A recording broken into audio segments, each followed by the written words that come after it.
지금 대한민국에서 가장 뜨거운 단어죠. 바로 반도체에 대한 이야기입니다.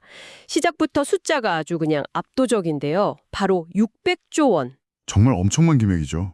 SK 하이닉스가 용인에 짓는 반도체 클러스터에 투입될 거라는 정말 천문학적인 금액입니다. 이걸 두고 어떤 자료는 국가 명운을 건 투자라고까지 표현하더라고요. 그렇죠. 그런데 그 거대한 계획 바로 옆에는 아주 오래되고 또 좀 불편한 질문이 딱 붙어 있습니다. 어떤 질문이죠? 그래서 또 수도권이야? 하는 질문이요. 수도권 과밀화와 지방 소멸이라는 대한민국의 오랜 딜레마를 정면으로 건드리는 거죠. 바로 그 지점입니다. 모든 최고급 자원을 한 곳에 쏟아붓는 이 올인 전략이 과연 최선일까? 흥미롭게도 이 실마리가 이재명 대통령의 시각 변화와 깊이 연결되어 있어요. 맞습니다. 자료들을 쭉 따라가 보면 약 1년 전 더불어민주당 대표 시절에 이재명 대표가 가졌던 분재의식, 그리고 현재 대통령으로서 그가 추진하는 K반도체 대전환 전략 사이의 그 변화가 보이거든요. 생각의 전환점이 있었군요. 네. 그리고 그 전환점의 중심에 놀랍게도 수도권이 아닌 광주에 있는 한 기업, 엠코 테크놀로지 코리아가 자리 잡고 있습니다. 그래서 오늘 우리의 탐사 임무는 명확해졌네요. 어떻게 엠코라는 회사는 서울도 경기도도 아닌 광주에서 세계 2위의 반도체 후공정 계엄이 될 수 있었을까? 그리고 이 하나의 성공 사례가 600조 원이 오가는 대한민국 반도체 지형도 전체에 던지는 메시지는 과연 무엇일까요? 자, 지금부터 제대로 한번 파고 들어가 보시죠. 좋습니다. 우선 현재 시점부터 보죠. 최근 이재명 대통령이 주재한 K반도체 육성 전략 보고회 분위기가 아주 뜨거웠다고 합니다. 그런데 여기서 대통령의 발언이 굉장히 흥미로워요. 어떤 발언이었나요? 본인이 경기도지사 시절에 용인 클러스터를 유치했던 장본인이잖아요. 그렇죠. 그런데 이런 말을 합니다. 지금 국가 전체를 놓고 보면 수도권 집중이 과연 옳은가 하는 회의가 된다. 자기가 했던 일을 스스로 돌아보는 거잖아요. 이 말이 정말 의미심장하죠. 경기도 지사의 시야에서는 지역 발전을 위해 대규모 투자를 유치하는 게 당연히 최우선 과제였을 겁니다. 하지만 대통령의 시야는 대한민국 전체의 균형을 봐야 하니까요. 그 관점의 차이를 스스로 인정한 발언인 셈이죠. 그럼 그 인식 변화는 어디서부터 시작된 걸까요? 피지컬 AI는 우리가 흔히 쓰는 챗봇처럼 화면 속에만 존재하는 생성형 AI를 넘어서는 개념이에요. AI가 로봇이나 자율주행차, 스마트 팩토리처럼 물리적인 몸, 그러니까 바디를 가지고 현실 세계와 직접 상호작용하는 다음 단계를 의미합니다. 그러니까 AI가 디지털 세상 밖으로 나와서 실제 기계를 움직이고 보고 듣고 하는 거군요. 와, 생각만 해도 엄청난 양의 반도체가 필요하겠네요. 정확합니다. 그리고 반도체 패키징 기업인 엠코에게 이게 전부라고 할 수 있습니다. 피지컬 AI의 몸을 만들려면 생각하는 두뇌 역할을 하는 로직칩, 그러니까 GPU, 모든 걸 기억하는 메모리, HBM, 그리고 보고 듣는 오감 역할을 하는 센서, 이런 각기 다른 반도체들을 아주 작은 공간 안에 하나의 부품처럼 우겨 넣어야 하거든요. 그걸 하나로 합치는 기술이군요. 엠코가 세계 최고 수준으로 보유한 SIP, 시스템 인 패키지 기술이 바로 그 역할을 하는 거죠.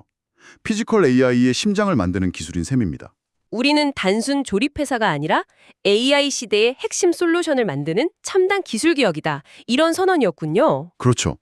AI 기반 첨단 제조 서비스업으로의 변신을 선언한 겁니다. 그리고 이 선언과 맞물려서 두 번째 키워드가 등장합니다. 그게 뭔가요? 바로 광주 AI 데이터 센터입니다. 데이터 센터요? 보통 데이터 센터는 네이버나 카카오 같은 소프트웨어 기업들이 짓는 거 아닌가요? 반도체 패키징이라는 하드웨어 회사가 데이터 센터를 언급한 게 좀 의외인데요. 보통 그렇게 생각하기 쉽죠. 그런데 여기에는 두 가지 아주 치밀한 전략이 숨어 있습니다. 오, 전략이요? 첫째는 근접 지원 모델의 구축이에요.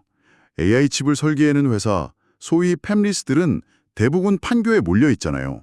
맞아요. 그래서 보통 후공정 회사들이 수도권에 있어야 협업이 편하다고들 하죠. 그런데 광주에 있으면 물리적으로 너무 먼데요. 바로 그 거리를 뛰어넘기 위한 전략입니다. 판교의 팹리스들이 굳이 광주까지 올 필요 없이 광주에 있는 초고성능 데이터 센터에 원격으로 접속하는 겁니다. 거기서 칩을 설계하고 시뮬레이션까지 다 돌려보는 거죠. 아, 원격으로요? 네. 그리고 설계가 끝나면 그 데이터가 바로 옆에 있는 엠코 공장으로 넘어가서 곧바로 패키징과 테스트가 진행되는 거고요. 대만의 TSMC와 그 후공정 파트너들이 바로 옆에 붙어서 일하는 것처럼 데이터 센터를 매개로 광주의 가상의 협업 생태계를 만들겠다는 구상입니다. 와, 이건 정말 발상의 전환이네요. 물리적인 거리를 디지털로 극복하겠다는 거군요. 또 다른 전략은 뭔가요? 두 번째는 M코 내부의 경쟁력을 높이는 겁니다. 반도체 테스트 과정에서는요, 매일 정말 어마어마한 양의 데이터가 쏟아져 나옵니다. 데이터요? 네, 뭐 어떤 조건에서 불량이 나는지, 수율이 떨어지는 원인이 뭔지, 이 데이터를 그냥 버리는 게 아니라 광주 데이터 센터에 슈퍼컴퓨터로 보내서 AI로 분석하게 하는 거예요. 그러면 불량의 패턴을 찾아내고 공정을 미세하게 조정해서 수율을 획기적으로 높일 수 있습니다. 인프라를 올해 공장에 두뇌로 쓰겠다는 거죠. 대단하네요. 단순히 광주에 있는 인프라를 이용하는 걸 넘어서서 엠코의 사업 전략 자체를 광주라는 도시와 완전히 결합시킨 거군요. 왜 광주를 고수하는지 그 역설적인 경쟁력의 핵심이 담겨 있습니다. 반도체 공장은 전기와 물 먹는 하마라고 불릴 정도로 막대한 전력과 공업 용수를 필요로 하거든요. 그렇죠. 특히 용인 클러스터는 용수 문제 때문에 인근 지자체랑 갈등도 꽤 심했던 걸로 기억합니다. 맞습니다. 수도권은 이미 삼성, 하이닉스의 수많은 데이터 센터가 몰려 있어서 전력망이 거의 포화 상태에 가깝고요.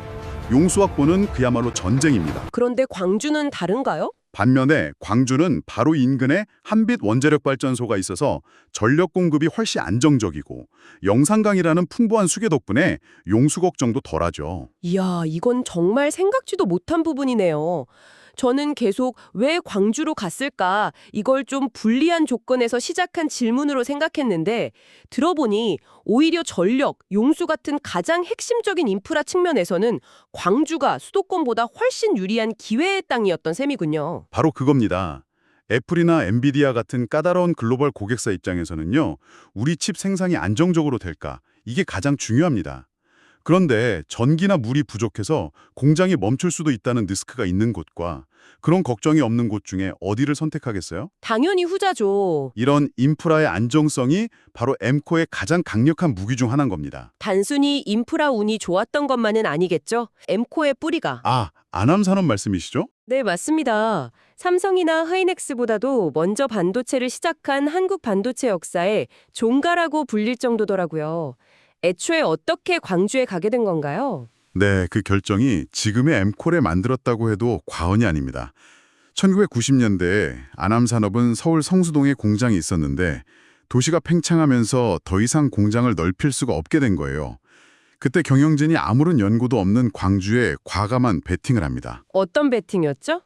단일 공장으로는 세계 최대 규모의 반도체 패키징 공장, 지금의 K4 공장을 짓기로 한 거죠. 당시로서는 엄청난 모험이었겠네요. 하지만 그 덕분에 확보한 규모의 경제가 2000년대 스마트폰 혁명 때 폭증하는 물량을 소화해내고 지금 AI 반도체 시대에 다시 한번 빛을 발하는 원동력이 된 겁니다.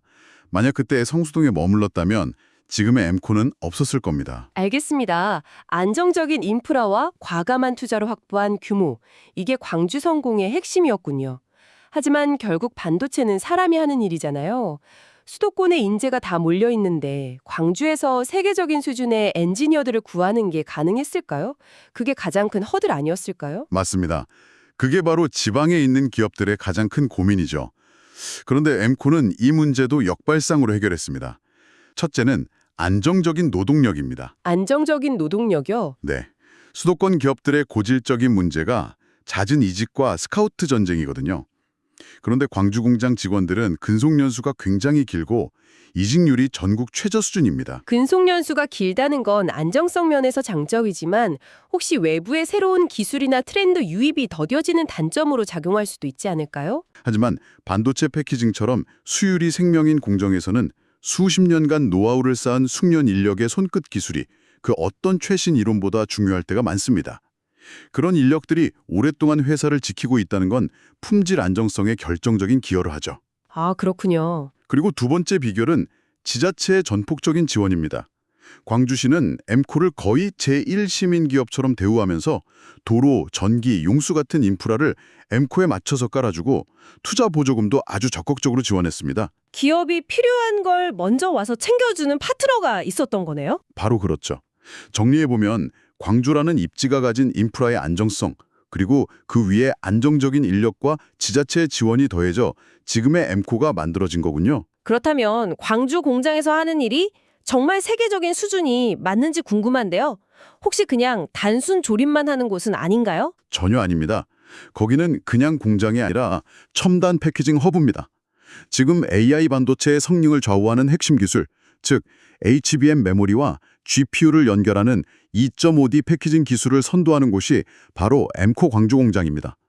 당신이 쓰는 스마트폰의 핵심 부품을 만드는 SiP 기술의 메카이기도 하고요. 2.5D 패키징이라면 TSMC 같은 회사들이 주도하는 최첨단 기술로 알고 있는데요. 맞습니다. 그리고 엠코는 그 분야의 글로벌 리더 중 하나입니다. 특히 전기차와 자율주행차에 들어가는 차량용 반도체 패키징 분야에서는 독보적인 세계 1위입니다. 테슬라, 엔비디아 같은 회사들이 엠코의 주요 고객이죠. 이 모든 핵심 기술 라인이 바로 광주에 있습니다. 듣고 보니 정말 대단한데요.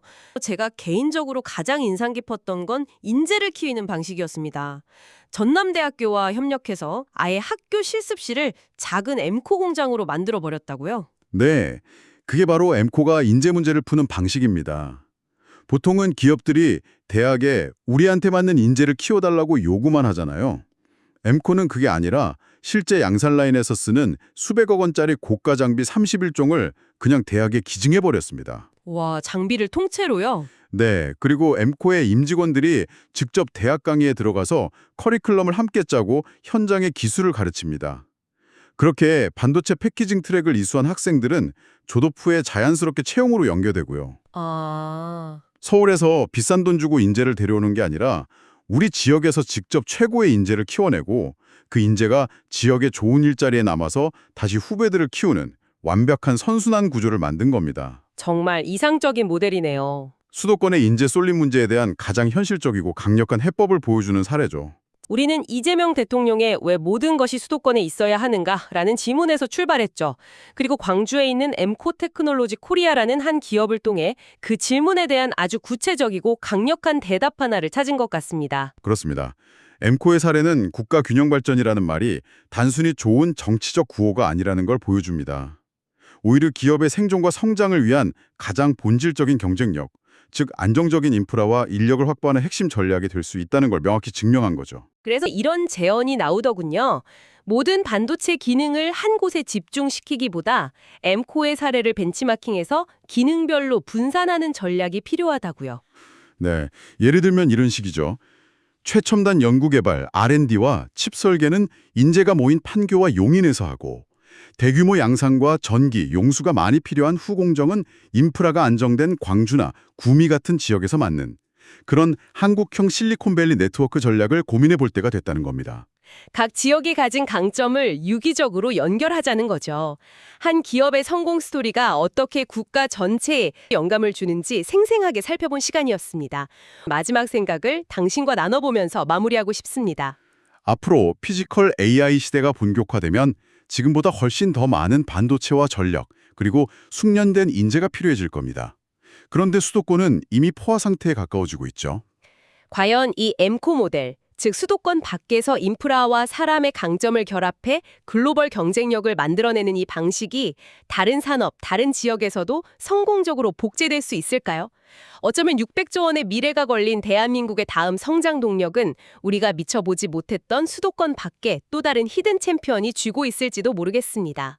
구독, 좋아요, 알림으로 새로운 인사이트 정보를 받아보세요.